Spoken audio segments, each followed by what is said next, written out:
Well, joining me now for this conversation, we have Mr. Sam Chidoka as the CEO, Anchoria Advisory Services Limited. Joining me right here in the studio. It's great to have you, sir. Good morning. Morning. Yeah. Nice to be here. And I like to call him Bishop, but that's not the conversation we're having. No, it's not. Today. It's great to have you, sir. So definitely we're seeing a strong growth there for commercial paper issuance and activity for Q1. Yes. As we're seeing other things also rising, for the first quarter of 2026. But talk to me about what you've seen so far. I know you're in there. Oh yeah, thanks for having me. So we've seen loads of companies using the commercial paper space to fund working capital needs, short-term financing needs. And I mean, it's not rocket science.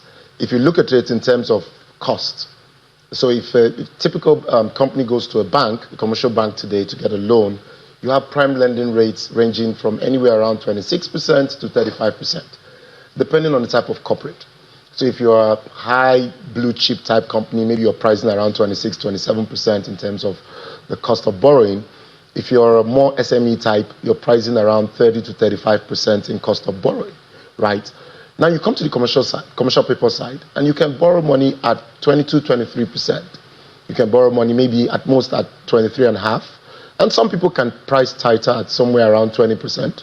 So, I mean, it's not rocket science that you want to go to where you're getting cheaper funds to fund your working capital needs. So that's what we've seen. We've seen about circa 600 billion naira raised in Q1 by different companies coming to the commercial paper market.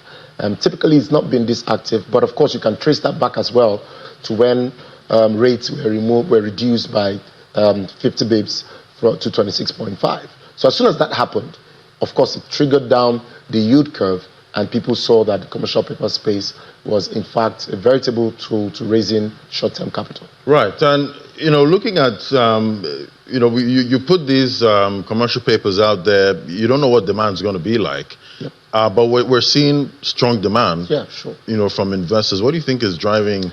So again, you have to look at the opportunities in the market. So you look at it from an issuer standpoint, and you look at it from an investor standpoint. So if you're a typical asset manager or a treasurer in a bank and all of that, you're looking at the market and you're seeing your treasury bill yields somewhere around 16, 17%. You're seeing your bond yields somewhere still around 16, 17% on the average across the yield curve.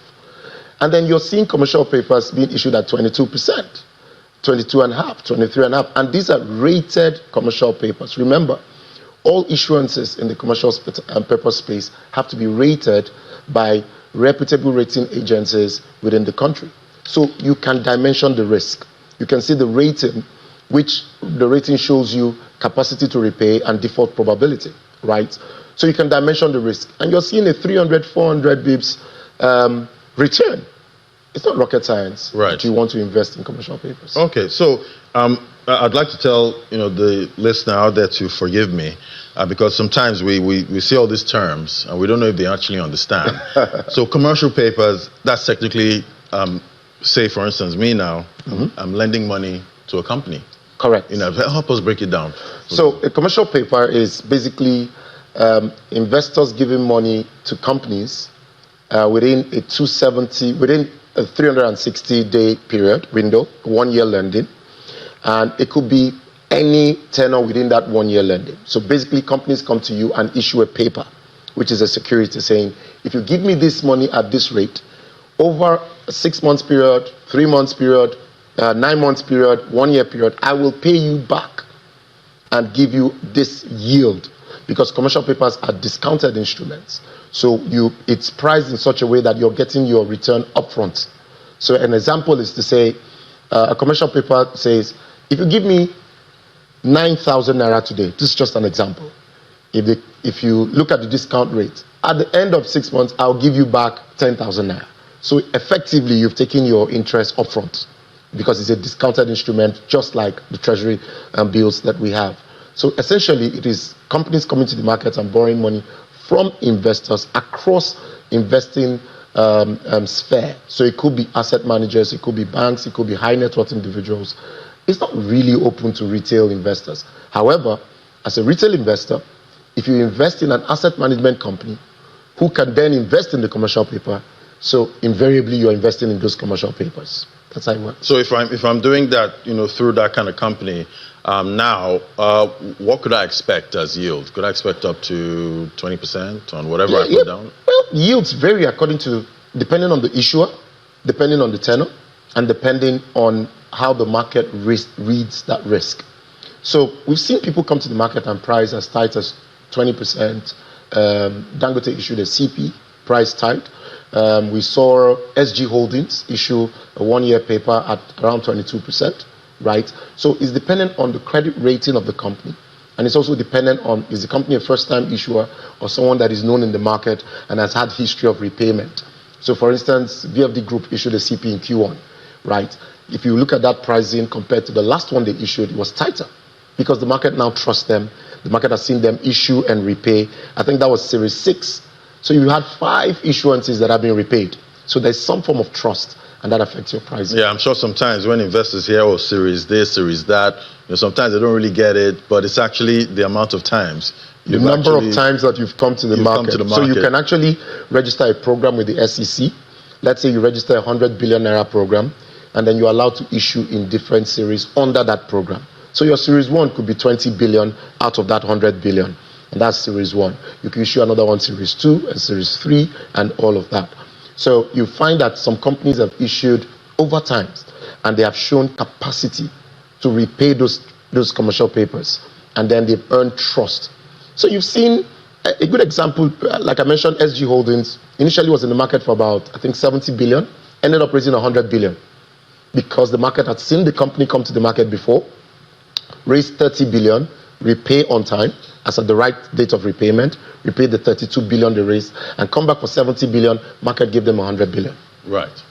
Okay, so talking about sectors now, dominating, I've heard you mention, VFD and, some other financial services companies. So which sectors are driving issuance activity more? It seems it's tilted more towards financial services. Not really, but financial services, it makes sense to issue commercial papers because if you think about anybody that has, there has been some lending institutions that have come to the market as well to raise money. So if people can go out and you can hire loads of marketers seeking for big men like you to give them money, to give them money in terms of deposits, right? So you spend money doing that. Or you could go to the commercial paper space and raise the same deposits and on lend. So you find that for people in the finance space who are in the lending business, the commercial paper has become a way for them to find. We've seen companies in the oil and gas space. We've seen Dangote Sugar, we've seen Dangote Cement, we've seen people even in the real estate space. However, it must be clear that for the corporates, this is a short-term market, 1 year at the most. That's what you're allowed to raise. So if you're going to raise money from the commercial paper space, you must make sure that the turnaround with that money you've raised must be within 1 year because you have to repay anyways. And that's how it works. Right. So, definitely when it comes to commercial papers, they're seen as more risky, than lending to the government because you feel like it's more secure, lending to the government. Yeah, or is that changing? Well, you could. It's a situation of yes and no. Okay. And it depends. So a good example is that there are some companies, Nigerian companies that are rated AAA, same rating with Nigerian government. So if you're going to give them money, it's the same risk. If a AAA company in the market, you could argue that government has an advantage. Government can always pay. There's still a delta in pricing. And that delta that is priced in is because that company cannot get Naira like government can, right? However, today, government can price tight. 16% government will raise money, 17% government will raise money because the CBN backs that raise, right? But you find corporates raising money above that.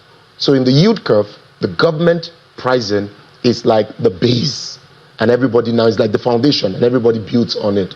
So how tight you price to that is dependent on your rating. And because your rating actually speaks to your capacity, it speaks to the kind of risk that the company is. The higher the rating, the better the risk. All right, so I'm imagining central bankers are getting all the spotlight again. At this point with rising energy costs. So now there's that talk about, okay, is it time to start raising rates again? But all of the activity we're seeing, for CP issuances, is it tied directly to the high interest rate environment? We've seen the central bank, even though they had to cut rates just one time last year, but there's now chatter that with what we're seeing now, rates might have to go up, or we might see a hold stand. So how much of that is, pushing these companies? Well, I'm hopeful that is a hold. Right. Because you find that there is a direct, yes, the central bank has an oversight to make sure that they are managing inflation. But you see, on the components of inflation, if you look at exchange rates, there's been some stability. If you look at maybe food inflation, energy inflation, there's been some spike, and for various reasons. And so that's why there's chatter that there might be need to raise rates again, but I'm hopeful that we'll have a hold, because there is some sense of stability in our economy right now, and we must give kudos to the managers of our economy because there's some form of stability and we can plan. But what has actually happened is that it's a pricing conversation for issuers. It's an alternative conversation for issuers. If you look at it and you ask yourself, if I go to bank A and I'm going to get credit, it's going to cost me 30% to get it. If I come to the CP market, because I'm qualified to come to the market, I've been rated, the market knows me, the market trusts my capacity to repay, I might be able to raise that money at 23, 24%. That's a differential of 600 to 700 basis points. Definitely you want to go to the commercial bank space, but commercial paper space. But if rates now start to go up and the yield curve also start to go up, then you might begin to ask yourself. However, another way to look at it is that once the yield curve begins to go up, the cost of lending for banks also will begin to go up, because it affects your prime lending rate, right? Because they are also looking at alternatives based on a treasury play. And so I think that the commercial paper market has come to stay as far as raising funds to fund working capital and to fund transactions that within a year circle. Okay, so what are you seeing, going forward? That's for the rest of 2026. What are you seeing for activity? I mean, that's CP space and risk. What risk are you seeing? Are you seeing some of these companies get irresponsible with Hopefully hitting not. those markets? Hopefully not. But you also see that there's been some change. Before, the commercial paper market was basically run by one of the exchanges, right? But today, the SEC has taken that over. So if you're going to issue a commercial paper, you go to the SEC to get approval. One of the things that SEC asks issuers to sign off to is what they call a deed of covenant. That deed of covenant is that the directors of the company sign off to say, we are liable. We are going to pay this money back. If we don't, then the full weight of the SEC can be laid on the company. So there is some form of DD that has been done, and there's some form of diligence that has been done by the SEC to make sure that you qualify to even be able to come to the market. The market is not for every Tom, Dick, and Harry, right? You must meet certain criteria to come to the market. So for the investors, there's some level of trust that the SEC is now involved, and there's some level of diligence. Also, I think it's important that people know that investors know that they can trust issuers. And it's important for issuers to know that when you take money, it's not free money. There is no free lunch, even in Freetown. You're going to have to repay. Right. And so you have to do everything possible to make sure that you repay. I think for the rest of the year that what we've seen in Q1 will be reflective of the rest of the year. There will be strong demand and for funds from the commercial paper space and also from investors alike, because the spread between the commercial paper space and government borrowing is quite healthy. And again, there has to be portfolio diversification. On a treasury play, you can't give all your money to government.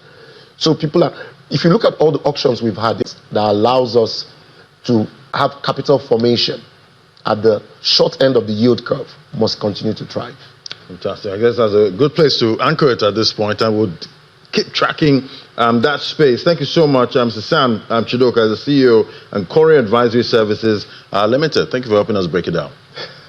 Thanks for having me. Always a pleasure to be here. Thank you.